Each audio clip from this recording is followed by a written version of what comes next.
This podcast is brought to you by the Washington State Department of Health. As we continue to listen, learn, and grow, we are amplifying Black voices and perspectives in an effort to start a new COVID-19 vaccine conversation. We're sharing stories intended to help us navigate this unprecedented time together and to co-create solutions in support of the Black community. Hear these stories at weconsiderwa.org. $20 million, $19 million, $6 million.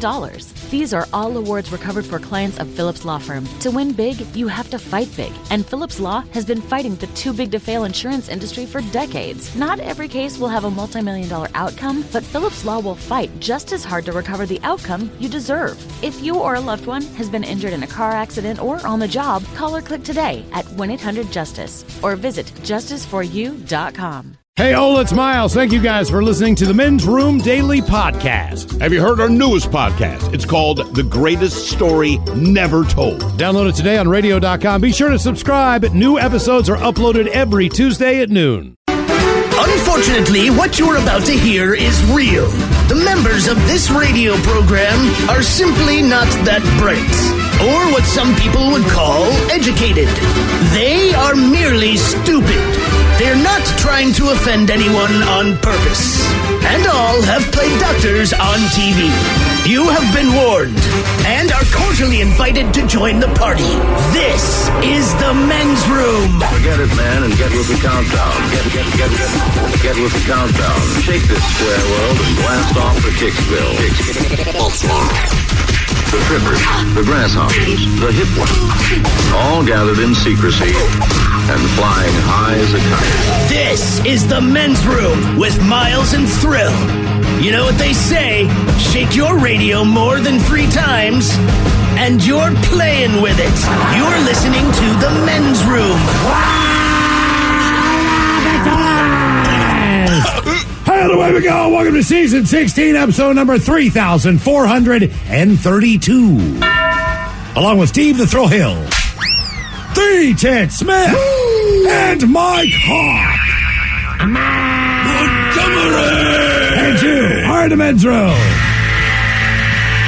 On tap today, the return of Who Sucks Less. We will play Profile This. Plus headlines, the Men's Room Shot of the Day, fun with listener emails, and everyone's favorite TV Time with Ted. Clack, clack, drinkity, dry. All right, here we go. Shocking news as marijuana sales in Washington State during the pandemic reach an all-time high. Some promising news on ending daylight savings time, and if that happens, I'll service a guy. Man skating on ice falls through, but his watch saves his life. Texas Cabaret Club gets creative so you don't have to stay home with your wife. And an Amazon delivery driver is arrested after being hammered at a McDonald's. That is all coming on today's very special episode of The Men's Room. And now, here's the question. Hola, bitches. Good day to you and yours. All right, actor George Clooney. We all know him. We all know him very well. Well, his big break came decades ago when he landed the role of Dr. Doug Ross on the TV show ER. Now, his character was a womanizer, slept around a lot. Keep in mind, it was a scripted show. And he was last on the scripted show 22 years ago. But in spite of this, Clooney's wife, Amal, she recently started watching reruns of the show. And according to George, she holds the character that he played against him. And while that smacks of insecure psychosis to me, a lot of people are like that. In Texas, a 6th grade teacher, she lost her job because she was a porn actress 16 years ago. She hadn't been in porn in a decade and a half, but somebody found out, somebody tipped off the school administration, and they terminated her. Now, sometimes people just won't let things go, and it's not always done with ill intent, but it's not always great. Even when people try to be decent, sometimes, there's a man named Darian Cockill, okay? Now, he won Teacher of the Year in Missouri, but instead of simply just congratulating the man on a job well done, the headline reads, quote, former gang member is named Teacher of the Year. Now, look, I don't know why it matters, because, again, former gang member, the accolade he got is Teacher of the Year, but they just couldn't help themselves. But it seems like all of us have something from our past that other people won't or can't dismiss. Now, sometimes it becomes part of your nickname. Why do they call you Booger Eater? Well, I think we can piece it together. But other times, it just follows you around. Not always bad, not always great, but no matter where you go, this is brought up about you. And that's what today's question is, quite simply. Good or bad, what about you from your past always gets brought up? Be part of the Big Show. Call 206-421-ROCK. Like the Men's Room on Facebook. Follow us on Twitter and Instagram at Men's Room Live. And send those emails to the Men's Room at KISW.com. This podcast is brought to you by the Washington State Department of Health. As we continue to listen, learn, and grow, we are amplifying Black voices and perspectives in an effort to start a new COVID-19 vaccine conversation. We're sharing stories intended to help us navigate this unprecedented time together and to co-create solutions in support of the Black community. Hear these stories at weconsiderwa.org. $20 million, $19 million, $6 million. These are all awards recovered for clients of Phillips Law Firm. To win big, you have to fight big. And Phillips Law has been fighting the too big to fail insurance industry for decades. Not every case will have a multi-million-dollar outcome, but Phillips Law will fight just as hard to recover the outcome you deserve. If you or a loved one has been injured in a car accident or on the job, call or click today at 1-800-JUSTICE or visit justiceforyou.com. Geico asks, how would you love a chance to save some money on insurance? Of course you would. And when it comes to great rates on insurance, Geico can help. Like with insurance for your car, truck, motorcycle, boat, and RV. Even help with homeowners or renters coverage. Plus, add an easy-to-use mobile app, available 24-hour roadside assistance, and more, and Geico is an easy choice. Switch today and see all the ways you could save. It's easy. Simply go to geico.com or contact your local agent today. The debauchery rolls on. You're listening to The Men's Room with Miles and Thrill. 99.9 KISW. All the shows and away we go. Welcome to season 16, episode number 3432. What a large and in charge program we have for you today. Guaranteed future repeat. Once again, the exciting return of Who Sucks Less. Steve, you bring us 3 stories from the news each week. A lot of these stories are not the greatest stories in the world as far as what people end up doing out there. But either way, it's up to us to determine, out of the 3 stories, which one actually sucks the least of the 3. So how are we looking this week on Who Sucks Less? First, all 3 stories are covered by our very own Mike Hawk, whether it's the headlines he was not working on or the actual news. So we're mildly familiar with each, but I do believe that each of these stories deserves a little extra attention, quite frankly, so we can bitch about them. And all of these, none of them are horrible. It's just so unnecessary. It's just so petty, it'll piss you off. All right, Who Sucks Less on the way. And our question today, we're going to talk about you and whether you realize it or not. Your perception of you is different than other people's perception of you. Mm-hmm. And you learn that in a lot of ways, as far as things maybe you guys did with your time hanging out together. Sure. Things they know about you for a fact, as far as maybe you were roommates together, maybe you were a close family, whatever the deal is. Different people remember different things about you. Your mom is going to tell a much different story about you growing up than even your dad is. Or a roommate. Or a roommate, or whatever. But there are things out there that you have done in your past, either good or bad, that will always be brought up. You know, I've got a buddy. His name is Joe Rozak. Now, Joe Rozak was my roommate for a couple of years. Joe Rozak will always be the West Virginia state champion bowler. He did it when he was 19 years old. He did it in 1989. He was the youngest person to ever win the state championship. He won it one time. He was on the West Virginia bowling team. That was it. Joe has he's had a successful career. Mm. He has done a lot of other things. He still bowls. He has a son that shares his name. He's raised a son, sent his son to college. What Joe will always be known in my mind, and in most of my friends' mind, is the fact that he was the West Virginia state champion bowler. Because you were there. We went down. That's it, man. I mean, if you experience it and you're there, that becomes a thing. We drove down. We watched him bowl. It was an exciting weekend. We got a hotel room, man. And, you know, I don't know if you know a lot about bowling, but going to an actual bowling tournament is a lot of fun. People are drinking beer. People are there to root on their family, their relatives, their loved ones, and everything else. We had a good time. We drank lots of pitchers of beer, and Joe won the damn thing. So it was pretty impressive. But a bigger star than Joe, that would be George Clooney. Sure. Now, George Clooney's a little bit bigger. Yeah, you know, you've heard of George Clooney. What do you think about when you think about George Clooney? What is this body of work that you think about the most? I mean, just his body itself. Just a good-looking man. Dreamy. He's classic, good-looking, super rich, been in a bunch of movies and has tequila. Right, he's George Clooney, though. So you can say the Ocean's 11 movies. Right. it kind of doesn't matter because he's an icon more than just a celebrity. Right. I mean, this guy is top-notch. So you just say George Clooney. He's one of those guys that we introduce him, right? So you do a late-night talk show on TV and up to say, from the latest movie, blah, blah, blah, and blah, blah, blah, Stan, here's the Ted Smith. George Clooney, you just say George Clooney. Correct. It's like Oprah. Yeah, he doesn't even have to be promoting anything. No, if George Clooney just show up. No. Right, if George Clooney wants to be on the show, George Clooney's on the show. If he calls us now, he's on the show. Absolutely. Are you kidding me? Yeah, he can have the show. He can do the rest of the damn thing. He can play whatever he wants. And we don't even know why. It's just George Clooney. Because he's cool, too. He is. It's a difference. Would you rather have a beer with him or Tom Cruise? And it's something that I'm not going to slam George Tom Cruise. But you understand what I'm saying. Like, George Clooney is one of those guys. He is happy about pranking his friends on the side. Right. He likes playing basketball. He likes drinking tequila. He has a home in Tuscany. You know, he swore to God that he never would be married, and then he eventually ended up getting married. Because he said he would never get married. You don't say it out loud. And then all of a sudden, like, George, shut up, dude. He saw this woman. Shut up, man. Oh, my God, I got to get married.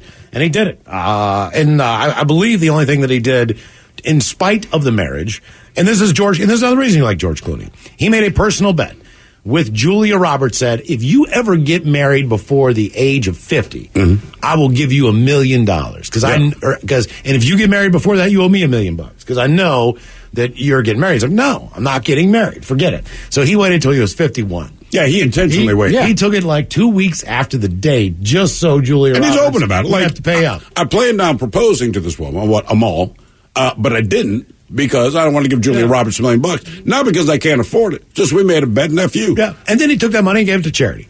That's George Clooney. All right, so he's on doing a little sit down there on a podcast with Jason Bateman, Sean Hayes, and Will Arnett. They have a podcast called Smartless. They're asking him a bunch of questions, and then they get to the point where you forget how many years that George Clooney was on ER. And ER, trust me, was the biggest show on television at the time. There were comedies that were big, like Frasier and other things, but as far as the drama that was an hour every week that people wanted to watch, in the sense of there was Law and Order and a couple other ones, but ER was the big hospital show before Grey's Anatomy and anything else. That was must-watch TV. Well, I want to say ER, too, like, right, because like there was always that, I can't remember if that was on NBC. But there was NBC, yeah. Right, so there's like that Thursday night, there's like 4 comedy shows, and then at 10 o'clock it was like serious and adult, but it was ER. George Clooney, Everybody Anthony watched Edwards, Eric LaSalle, some big stars in that show. Eric LaSalle. Yeah, exactly. Yeah. He came to America and started working at the hospital. Margulies, there was a bunch of stars in that show. Either way, George Clooney was Wiley Noah? Noah Wiley. Noah Wiley. There's another one. Wiley Noah. Yeah, exactly. That Noah's a Wiley, bitch. Right. So, they're talking about the fact that they are obviously locked down. They're at home. They're no different than anybody else. And no different. He says, right, I'm sure they just live in a probably just like 3-bedroom condo or something. But either way, they're talking about the fact that his wife, Amal, has decided to start watching the beloved medical drama ER. All right? And ER fans know him as Dr. Doug Ross. He says, quote, my wife is watching them now, and it's getting me in a lot of trouble because I've forgotten all of the terrible things I was doing up on women in the show. Now, Doug's primary romance was with Juliana Margulies, but the character was a notorious womanizer on the show, and I think he actually forgot a lot about that. But that's why both men and women liked him. Now, think about this. George Clooney's the breakout star because his character. The chicks liked him because they didn't mind lining up, being one of his 400 conquests, and guys wanted to be him because he had 400 people on the bench. Right. And he forgot about that. So, but anyway, she's giving him hell. And I always equate this to, when you wake up in the morning and someone said, I had a dream that you killed someone, or I had a dream that you were cheating on me, and you're like, I'm sorry, it's just your dream. You know what I mean? Sorry that your head's messed up. Why are you mad at me? Like, you know what I mean? Like, I didn't do anything. I was just sleeping right here beside you the whole time. But either way, that's kind of funny when you think about the fact that that is the thing that made his wife the most upset. Yeah, she's like, you're just a womanizer. Right. And he's like, well, you do understand, like, it's a script. Yes. And I didn't actually sleep with any of the other actors I'm doing this with because they gave us a script. Yeah. and then we acted it out. I played a character. Do you realize that anytime we watch television or a movie, there's about a 50% chance I've slept with somebody who's in this, involved in the production, involved in the... As I say, he had a pretty famous dating life, too. Exactly. That's what I'm saying. He did, but that's not what she knew who he was when they met, because it's George Clooney, right? So you know who he is. You knew he had an infamous dating life. I don't care, but you couldn't avoid hearing about it all the time, because for whatever reason, the tabloids loved it. But the thing she's mad about... is his womanizing on the show. But the show, like, wait a minute. I slept with 200 different women just because they liked me and I could. That's cool. Cool. On the show, it's scripted, man, but she's still not digging it so much. But then I wonder about, like, J.K. Simmons. You know who that is? Yeah. All right, J.K. Simmons, he's the actor. You know him on the, Farmers Insurance? We know a thing or two because we've seen a thing. That guy, right? Now, on those commercials, and he's married. He's been married since, 96 or something. Seems like a decent guy. He's one of those guys that everyone likes. I'm like, I wonder if his wife would look at him and say, I watched American History X. You're the leader of, the Aryan nation in a movie, and he was brutal, and he was awful, and he was horrible. Well, people believe roles. But again, it's like, I'm acting. Yeah. I don't have a problem with anyone. It was a movie. Sure. Anthony Hopkins, no, listen. I played a serial killer, but again... As an actor, we do a lot of things. I don't like Tom Hanks because I legitimately think he's like Forrest Gump. I recognize that the man's acting. That just seems weird to me. Well, this is interesting because if you're married to someone, you obviously love them. You don't want anything bad to happen to them.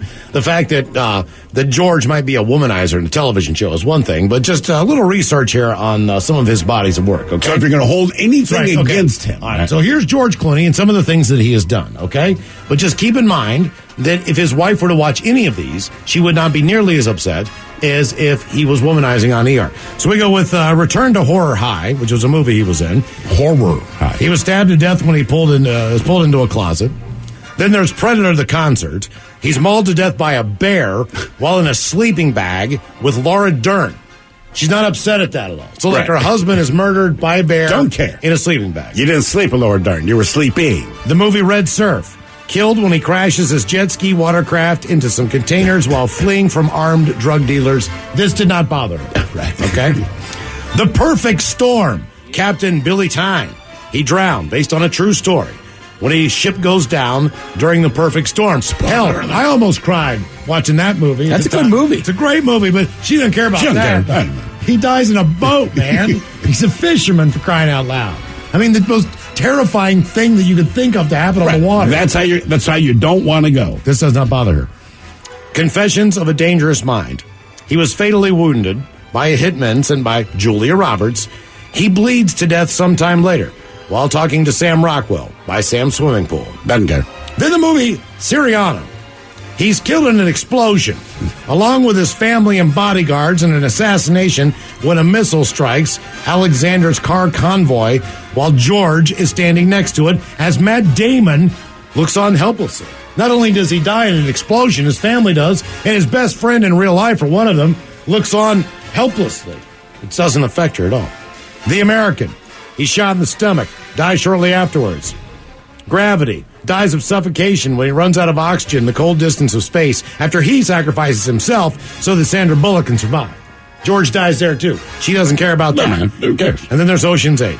He possibly died sometime before the events in the film, though it's unclear if he is truly dead. By the way, in his television world, The Facts of Life, he was on that show for a while. Yeah, I remember that. The episode 7 Little Indians in 1987. He was killed by Lisa in a dream sequence episode parodying The Twilight Zone. So either way, he's been killed about 10 to 15 times. Don't care. She does not care. She cares about him messing around, which is what he is obviously being remembered for at this point in time. So our question, good or bad, what about you from your past, always gets brought up. 206-421-ROCK. And by the way, it was Stacy Keach, not J.K. Simmons. I was going to say, I thought that was Stacy Keach. Fine, everyone's letting me know, my bad. Thing about Stacy Keach, I don't particularly think he's racist, but I do think he would be a terrifying person. You know, there's something just kind of tough about it. Apparently, we interviewed him years ago. Miles brought this up to me. Yeah, we did. I don't remember. Was it a good interview? He was a nice guy. We have the interview. I can find it. Yeah, he was super nice. I can't remember what he was promoting. And remember, he was the father on Titus's show. Maybe that's why we talked to him, actually. Yeah. Yeah. All right. So, yes. God, I know. When you said J.K. Rowling, I was like, damn. Okay, but J.K.'s not Rollins. That's Harry Potter chick. J.K. Smith, he was in Oz. He was in Oz. Yes. That's where I remember him Not from. a great guy there either. No, but didn't seem nearly as racist as the dude in American History X. No, he wasn't as racist, but equally as terrifying. And I don't think his wife holds it against him. No, I don't know why I'm drawing that line. Hello, Rob. Welcome to the men's room. Hola. Hola. Hi. I got a nickname that's been haunting me for about 25 years with my closest friends, and I'll never get rid of it till the day I die. Okay. It's called seal, as in what you see swimming out in the ocean. Seal bait.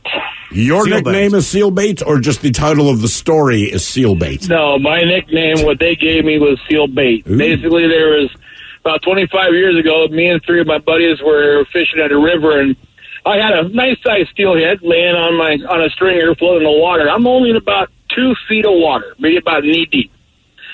And my buddy just suddenly looks over, and he goes, "What in the hell is that?"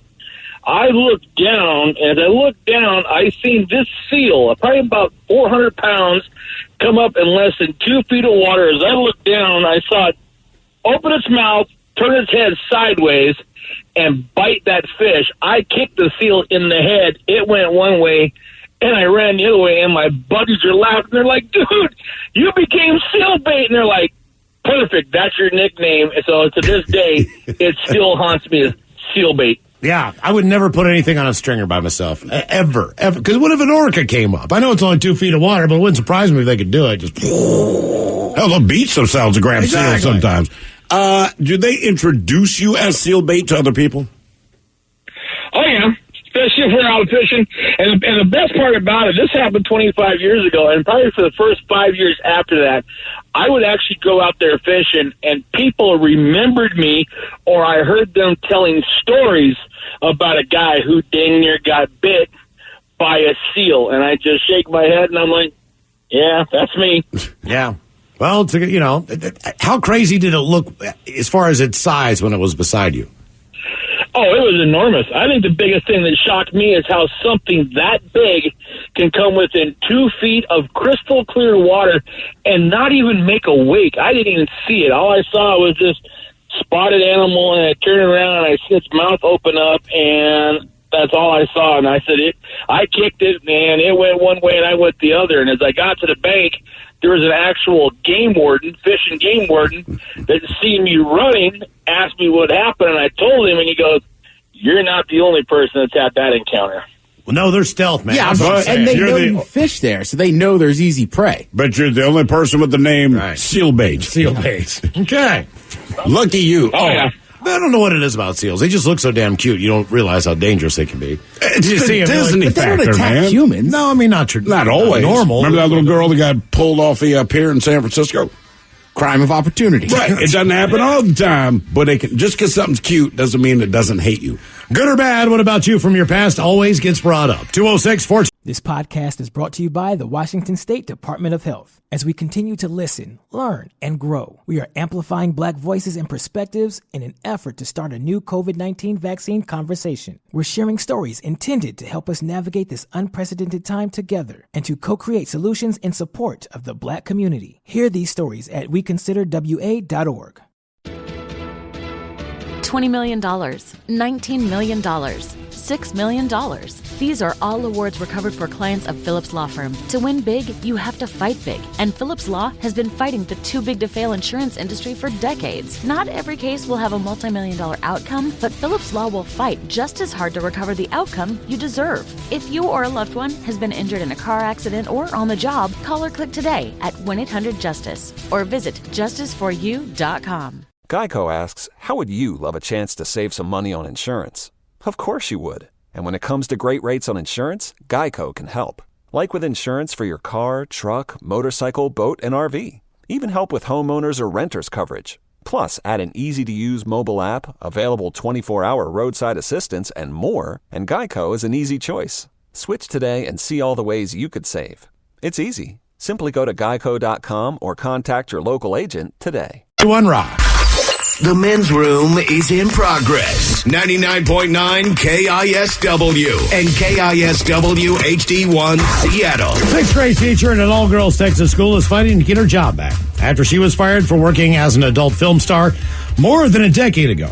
Risa Woodward was teaching science at the academy, Balch Springs Middle School, when district officials pulled her from her classroom after seeing an anonymous tip, allegedly regarding the fact that she'd previously worked as an adult film actress. I taught at an all-girls academy that was about empowerment for women. The sad thing is that if these girls find out I'm being punished for something I did nearly 20 years ago and had no control of and fought to get out of, well, what does that say about empowerment? The 38-year-old teacher said she was forced into the adult entertainment industry when she was living with an older man while they were struggling financially. Our question, good or bad, what about you from your past, always gets brought up. 206-421-ROCK. I think we'll all appreciate this one. A comment says, I'll always be known as Hairy Nipples from high school. That was after I started puberty and started my period.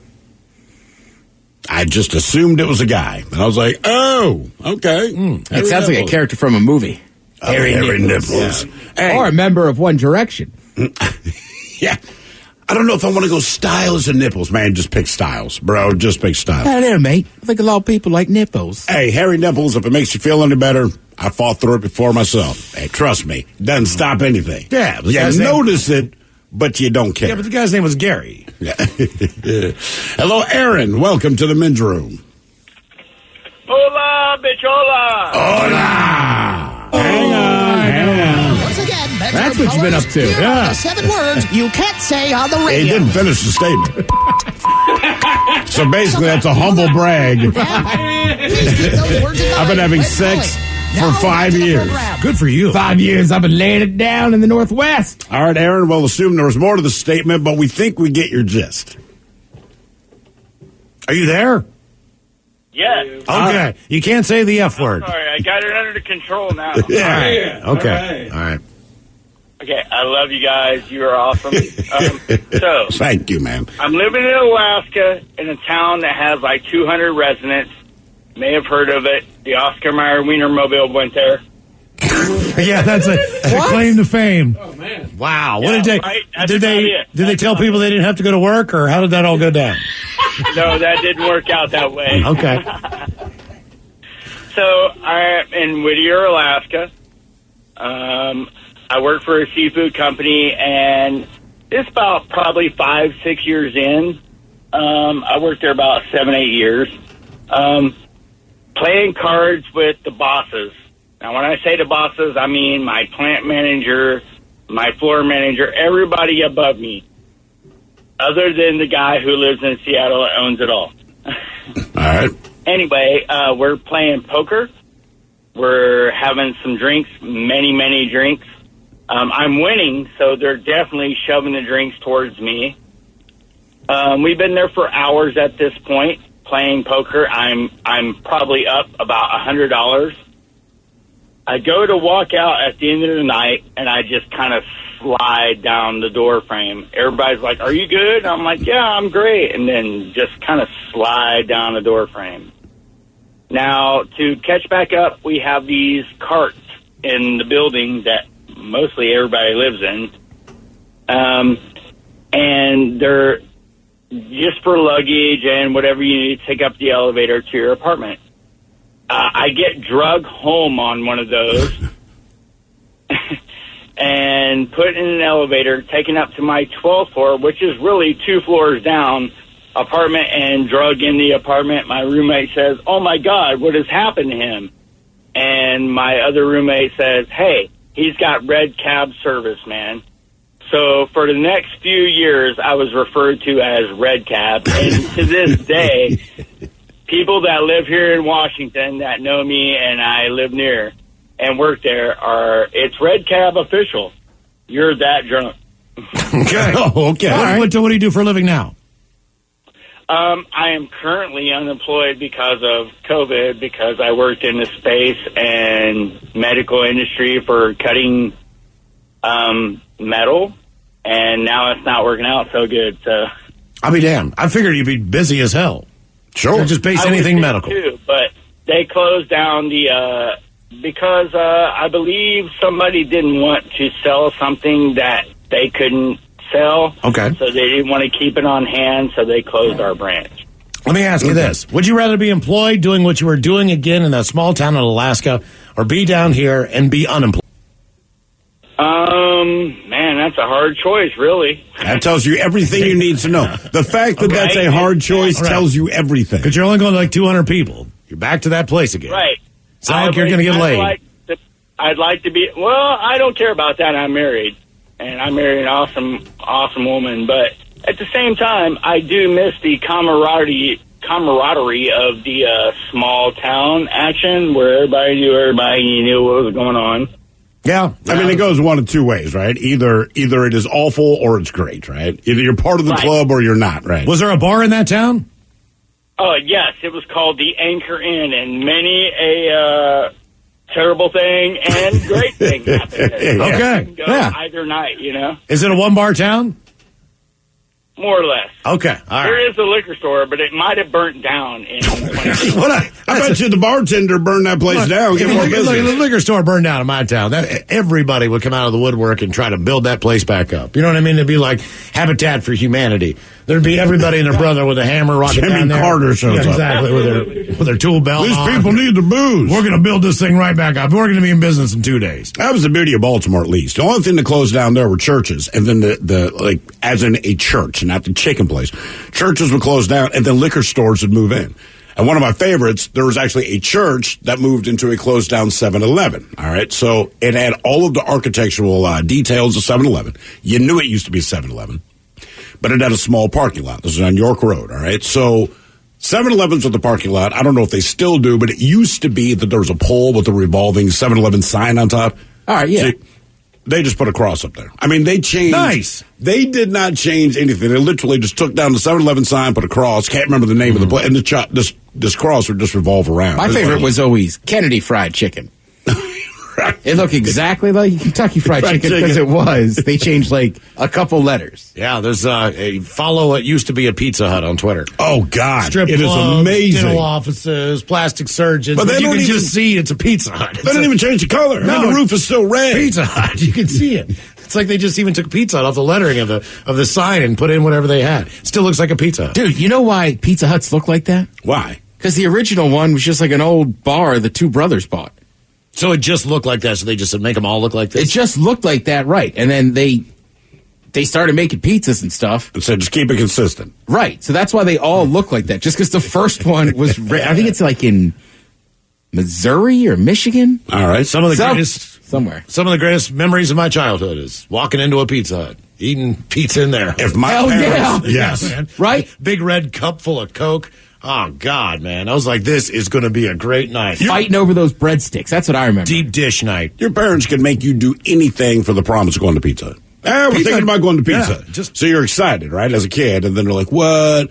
We need the lawn mowed. We need a paint or a fence painted. We need you to shoot 3 people. I mean, like, you would be a hitman as a child to go to Pizza Hut. Pizza Hut? I'll kill 8 people. That's the only reason I read in grade school. It's like if you read enough, you could win free personal pizzas. What? Yeah, it was like a program where I grew up. Through the school? Yeah. So if you read 5 books, you get a free personal pizza. Right, you get like a thing for a pizza. So then at that point, your parents can't not take you. Right. Like, I'll pay for the pizza. Right. I read 100-page books. Right. I read The Old Man, the Sea. You're right. What's short? Right, like every I mean, you're right. Every sports team, everything. The post, like, season meal. Pizza Hut. Yeah. Yep. Good or bad, what about you from your past always gets brought up. 206-421-ROCK. Hello, Brooklyn. Welcome to the men's room. Hola, bitches. Hola. How's it going? Good. How are you, bro? Awesome. No, so it doesn't matter what I seem to do. I'm always known as the stoner. If anybody needs weed, if anybody wants to smoke, it's always me. But after over half my life of self-medicating for past childhood trauma and other sorts of PTSD, this last few months I actually finally quit smoking weed. So it's inevitable that I just still get caught up in a circle where it gets passed along. I got to pass up on it now. People facepalm themselves. So. But could I still go to you to get what I need? I mean, there's recreational shops for that now. So. How you feeling? awesome. I actually just got a promotion at work, and I'm more clear-headed, reading more books, intellectual type stuff, and Nice. feeling awesome. Well, Good. how old are you now? How long did you smoke weed? So I started when I was 13, and I'm 29 now, and I've been smoking consistently for the most part, except for when I was a year deployed in the military. Okay. So. Well, it depends on where you are. If you want to go the whole time and just say, I'm never smoking weed again, you might get to the point where you just like, you smoke every once in a while, but you have to smoke all day long every day. You know what I mean? No, that's the plan, too, because I was smoking like all day long for the most part, and I just want to get to a point where I don't need it, and I just want to be good without it and control it and everything. Brooke, if you smoke it every day, you really don't get high anymore. Mm-hmm. Exactly. Sometimes you're just need to living like that. Yeah.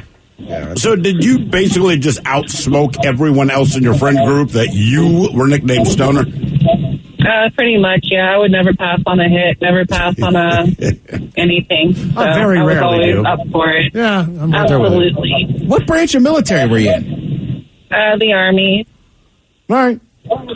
Absolutely. So wait, you said best of times and the worst of times. you didn't smoke the year you were deployed, but I mean, leading up to that, what, they didn't drug test? Did you know how to beat the system? What? Oh, I know how to beat the system.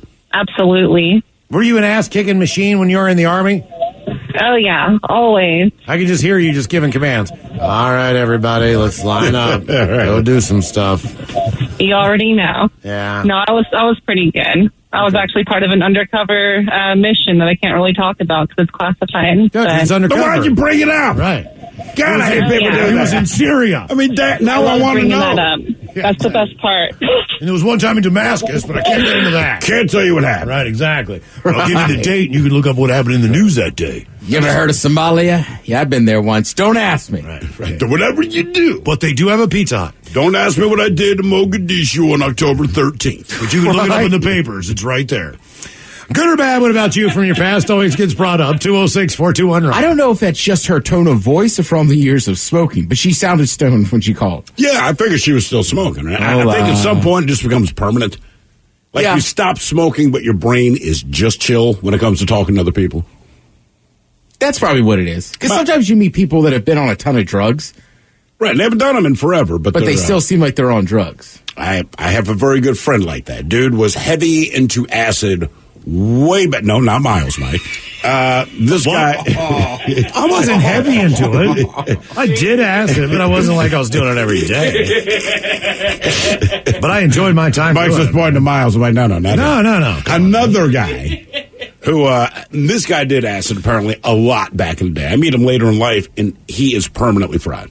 Oh, yeah. And he knows it. I mean, he's like, look, man, it's like I haven't done acid in probably 30 years, but he's like, I did enough that I still struggle to just form a sentence without 15 pauses. And this guy, and I love him to death, man. I have a very good time hanging out with him, but he is fried, man. And there's nothing. That's what he's known for. Hold on. You know what I mean? Is this here? Yeah, you've met this guy. Oh, yeah. Sorry. Wait. That's the wrong drug. Hold on. He did that too, but. I think I know the guy. You do. He builds a lot of flying machines. That's exactly what I was thinking about. Oh, really? Dude, and this guy is so smart. He is so mechanically inclined. The dude can cook. He's always a guy who's busy. Right. He's never not doing stuff. But man, you hear some of the stories from his way back, and you're like, oh my God, how are you alive? And he'll tell you, like, I don't know, but I am. Good or bad, what about you from your past? Always gets brought up. 206-421-ROCK. Hello, Candy. Welcome to the men's room. Hola. Hola. I was 22. I already had a little bit of an overbite, so I decided to get braces. And, it always gets your braces, your teeth get worse before they get better. So I had a pretty big overbite eventually before they fixed them. And so everybody started calling me Bucky Beaver. And from then on, my name's Beaver. And I can't get rid of it. Candy Beaver. I mean, even now. Are you Beaver Candy or Candy Beaver? They call me the Beeve. And I'm like, oh, Candy my the God. Let it go. I know when you first started talking about the overbite in my head, I was like, please be Beaver. Well, they call her Beavers. I'm sorry, Candy. The Beeve, did they give you some rubber bands to try to correct the overbite? So you're. Oh yeah. That's Okay. towards the end. But first, you looked like an old snagglepuss for a while. He pulled the teeth and you got. You have all the Would you terms. rather be? Oh but my God. would you rather be the beav or snagglepuss? I don't know. They're both awful. I think the beav is a little better. The worst part about the story, I figured, like this is what happens when you're in 6th grade, not I'm a grown-ass adult, and people still look at, because we're no different than children. We just know not to say it out loud most of the time, right? But damn, they still looked at your adult ass and like, Beaver! Beav! Can they give me a big hug? I'm like, no. Steve, don't be hard on the beaver. You're a little bit hard on the beaver. I mean, if you show up to a bar, people will be like, the beef's here. Yes. That is awesome. You can call her Candy. You can call her Beaver. I'm like, I'm going after this one tonight. I'm going Candy Beaver. Yeah, you're gonna have a lot of guys hitting What on about you. Beaver Candy? I'm same thing. This is, you just stay away. I'm going to work my magic and see how it works out. I'll tell you what, if I'm in that bar, you're getting a beer just because your nickname's the Beav. All right, Thank you. I'll take it. Now, Beav, let me ask you this: if I look at you now, did the dental correction work? I mean, would I know that you used to have a severe, to the point that people called you a beaver? No, you would not. Thank goodness. Okay. No. All right, now I will say this: nobody wants an overbite, but if you got an overbite, you got an overbite, and people will accept an overbite. The people that freak me out, and it always takes a second to figure out what's wrong with their face, quote unquote, the underbite. Yep. Right, because then you look like a bulldog.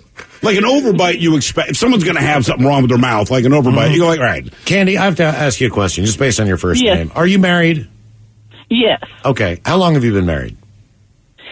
About 30 years. Okay, almost. so it's been a while since you dated somebody, right? Oh, yes. Okay, at that point in time, before you got married, did you ever think to yourself, look, I have to be very careful about the guy that I go out with's last name? Because let's just say you meet, I don't know, Tommy Johnson, right? Well, you fall in love. Now you're Candy Johnson. Mm-hmm. You know what I mean? Or you could be, Candy Bush. Or you could be Candy Cane. Candy Cane. Did you ever think to yourself? Candy lips, candy butts. I mean, that's... Yeah, I mean, did you ever think to yourself, like, I got to be damn careful the guys Yes. go out with in their last name? Yes, I do. I did think about that, and I actually married I married a man named Hall, so it was Candy Hall for a while. And my last name now is even worse. What is it? What is it? Oh gosh, it's Robles. It's a stripper name, Candy Robles. Candy Robles. Oh my God! Get out of here! I would rather go by the Beav. Yeah, Candy Beaver is Candy Robles. Yes, yes. All right, Candy, I'm buying you another beer. You're getting beer all night, You get Candy. a pitcher of Coors Light. Yeah, Candy Beaver. Hey, Beaver, you want a fireball? Wow. Yeah. So happy it was Beaver. She get a lot of beer from us, though. Oh, hell yeah. Good or bad? What about you from your past? Always gets brought up. 206-421-ROCK.